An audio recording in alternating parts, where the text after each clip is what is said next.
ni ay common kaayo nga madungog nato dinhi nga statement or linya sa atong ebanghelyo kaning giingon nga kay gihigugma pag-ayo sa Dios ang kalibutan ug tungod niini gihatag niya ang iyang bugtong anak aron ang tanan nga motuo kaniya dili mamatay kundili makabaton hinuon sa kinabuhing dayon.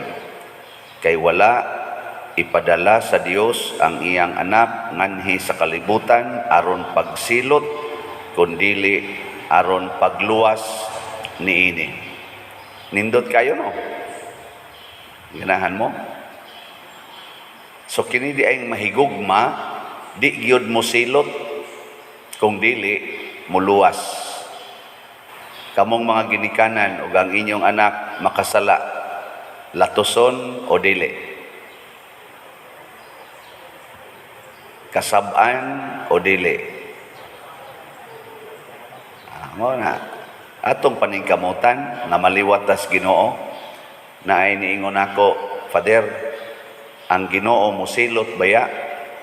Ako nga naman, siya ka na ding makarma ta. Makarma ba? Na ilang yung gabaan.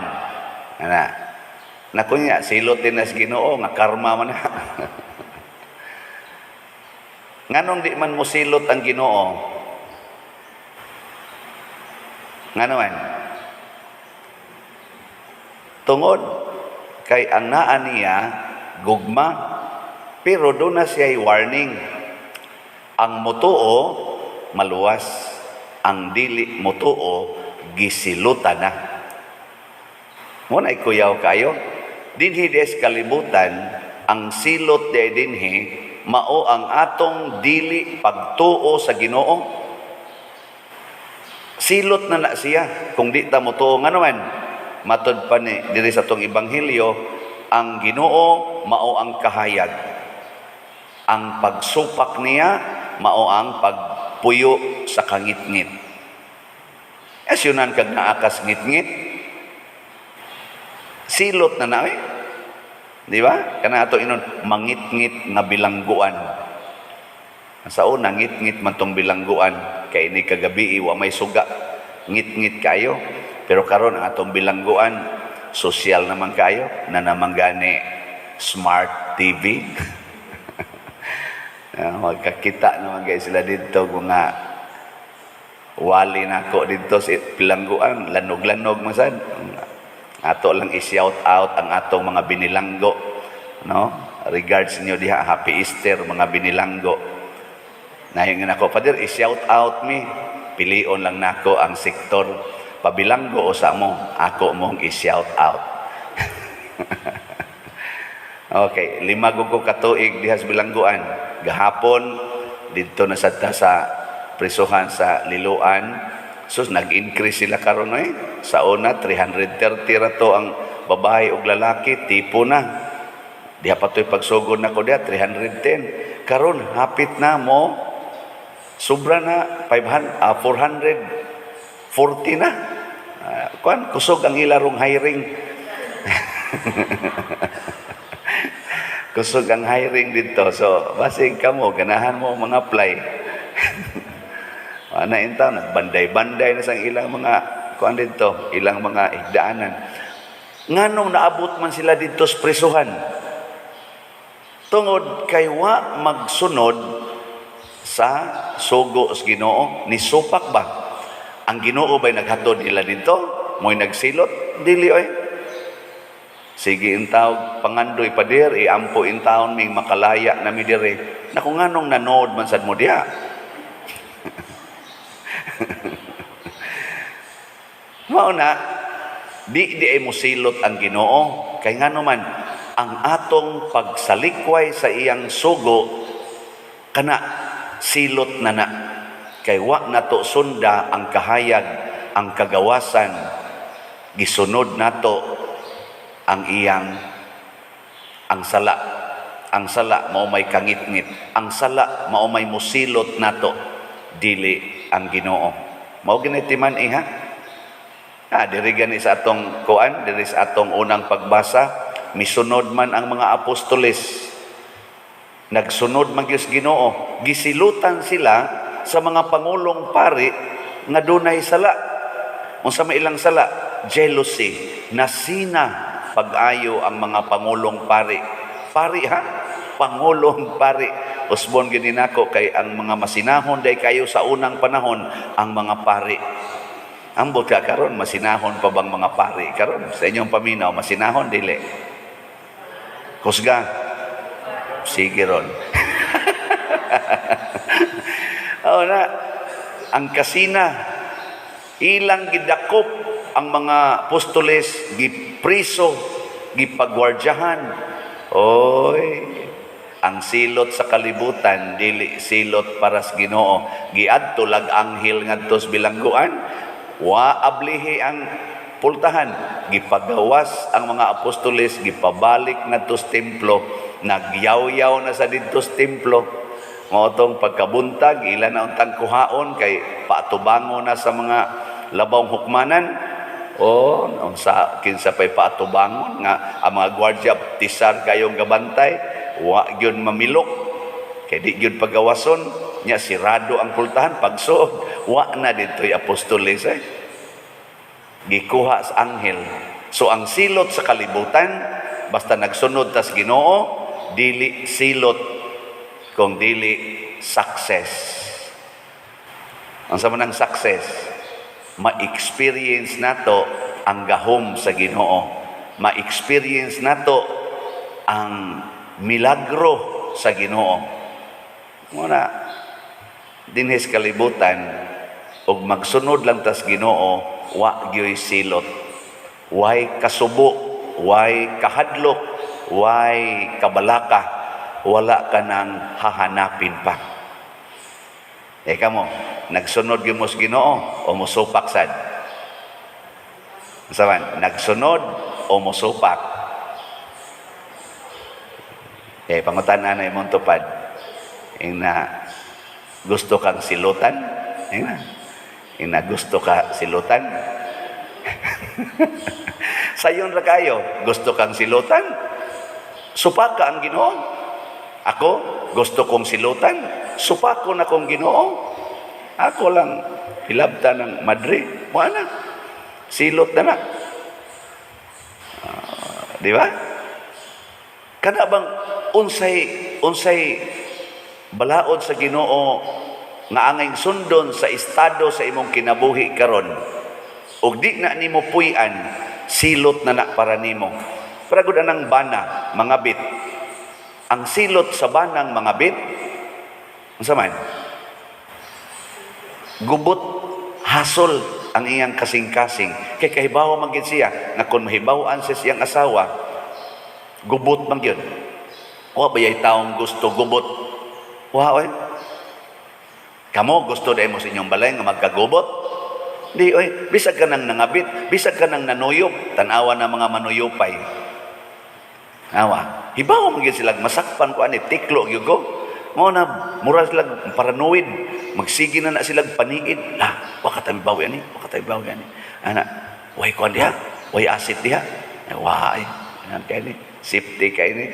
Ana, inigboto, uy, naaman di ay. Silot na. Mao na ang silot kana ding mamakak. Sige. Pamakak. Di ba ang sunod mahitabo nimo, managana na kang makigistorya ug moatubang sa tao nga imong gibakakan. Kana mga anak, magsigpamakak, tanawa. Adto na magsigig anak sa cellphone, magbutang pa na diri og kanang sa ingon anak, kanang headphone. Para dili gid sila makabati. Kay kahibaw man silang namakak sila. Na. Kuyaw kay nastanan kanang bakakon gisilutan na. Kana dayang mga manag-uyab nawa mo puyo sa ilang kinabuhi isip manag-uyab muragid sila minyo magsigig yung premarital sex. Tanawa inig uli luya kay nag mga naong.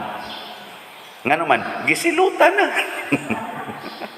Na nagluspad na. Di ba? Labi na gyud inig resulta. inig resulta ba? High school pa ka, college pa, wa na gasuka-suka na, asti lang siluta gyud. Unya inig kahibaw sa ginikanan, ang ginikanan mura sa gisilutan, maapil man. Maapil ang ginikanan, malusno ang ilang paglaom. Ngano man taon day, ngano man. Unya ra ba, di gyapon patuo, inig panganak, i-deliver gyapon ngadto sa ginikanan, gisakitan na sa pagkamabdos, mao pag ipaatiman non sa anak kay wa man sa tao'y trabaho ang inahan, gibiyaan ra basas ni tukhang niya. Mao man style karon. Purting sinilutay. Unya, wa may ikapakaon sa anak. Kay pobre man sa taon kaayo, muari dayos pare. Kay mo adto sa kas barangay, mingaw sang barangay official adto ang pare. Daghan kay tong kolekta atong Domingo. Adto adito. Nagtuo sa tingalig porting daghan ng sobra nga sige pa mangitag pamaligyag slot dire. Kay galisod na santa. Gamay pa mangikita galin. O na mo komedya na lang ko igari dire, labi naman nagkugos og bata, kanang pakiton kita nga kugos og bata, nga imat kay gnaw, pader para in taon gatas. Ara bang maluoy ko ba kani, mao na ni ang silot na apil in taon ang bata og silot tungod sa sala. Ang sala gyud. Mao na matud pa sa atong tubag sa Salmo, unsa toy tubag na to? Namati ang Ginoo sa pangaliya sa kabos. Kinsa maning kabos mga igsoon, nagiingnan sad sa Ginoo, bulahan kamong mga kabos. Mao ni sila ang mga tao nga dili maghimog desisyon para sa ilang kaugalingon, mag-agadra kung unsay isulti sa ilang amo or sa ilang pangulo. Mag-agadra ba? Way giangkon nga ako ni kay kabos man nothingness. Way giangkon. Unya kun doon na sila'y madawat, kamao silang muamping kay hinatag rabani. Di ba? Kusugin na ka ng mga uy, hinatag raban ng kuan. Hinatag raban ng father. Ma ato ning dagkutan ang kadila, ayaw na dagkuting kadila kay hinatag raban na atong monsenyor. Nagibinditahan na ayaw nagdagkuti. Magtuon ta kumawa na may suga, ako lang ning dagkutan. Ayaw kay gibinditahan na ni father. Kamo og umuangkon. Mura mag-ibalyog maayo ba basta kabos, pero dili kabos na butang ranas daplin, isod pa nas basurahan usahay, ilisan din atong ilang mga kandila nga nindot kay tanan katong mga scented kayo ba ana. Pero og kabos ka, kamaog yung kang muingon, ampingan ko ni kay dili ni ako. Mao na kanang kusog kayong musupak sa Ginoo, gisilutan na. Ang kusog mosunod sa Ginoo dinis kalibutan, way silot. For God so loved the world. Ang nahigugma, dili mo silot. Pero musupak na ka sa iyang gugma, mauna na'y silot. So kinsa man day mo silot nato? Di man mo silot ang Ginoo. Kinsa man day mo silot nato? Di oy, wa gid hisgote diri nga ang yawa mo silot. Kita maoy mo silot. Kita rasad maoy gasilot-silot sa tong kaugalingon. Matag higayon nga di ta mosunod sa Ginoo, kita maoy naghatag og silot sa atong kinabuhi. Di ako electric fan diri. Doolon to nako ron dito akong pagmon. Ang sa may hitabo, agas gini akong singot. Inya kisa may nagpaong ato, ako. O di agas akong singot. O ako palang untang gipaandar, sige magin o manay hunong, o masanay reklamo diha, amawa sa dakong singot, di ba? O kana. Ingon mo ron, ayaw na sige patuyok ng electric fan di babaw pa din. Kapoy kistanan sige tanaw na electric fan. Atong pagmon, kamuntanan, anak gyud mo prasuna. Wala pa nang naa diha. Nindot kay mo tan-awon dire. Sa una ba? Dungan gyud. Anak gyud. Tanawa karon o, di ba? Nagyapoy na may pagisilutan siguro na sila pero hindi na kay grabe noon. Hindi na kay grabe ang silot, no? At least ba? Sigitang pamuhi ang mga baboy niya, ang hugaw sa baboy adto padong sa sapa. Purti pag yung bahuas hangin sa palibot sa mga silingan, ang sapa di na sad kakaduol kay purting hugawa, di na kakapanglaba, di na ganita kahimog mga lakaw-lakaw ng sapa para manghugas atong tiil. Kay sa una kami lapok ang tiil, ngitag sapa-sapa kay manghugas. Karon manghugas ka dito, kagod ray dangatan ni. Nya kinsa may gasilot nato ani? Ang Ginoo mo'y gaguba sa sapa. Ang Ginoo mo'y gahatag og pollution aning atong hangin nga magsakit atong ilong sighanggap anang baho. 24/7 kita mo'y gasilot ngano man kwarta ang atong giapas, dili grasya. Kwarta. Ang gugma sa kwarta matud pa ni San Pablo maoy tuburan sa tanang yawa. No na siya. Suko mo muna ako sa hunong lang tani. Gina, nindog na ta.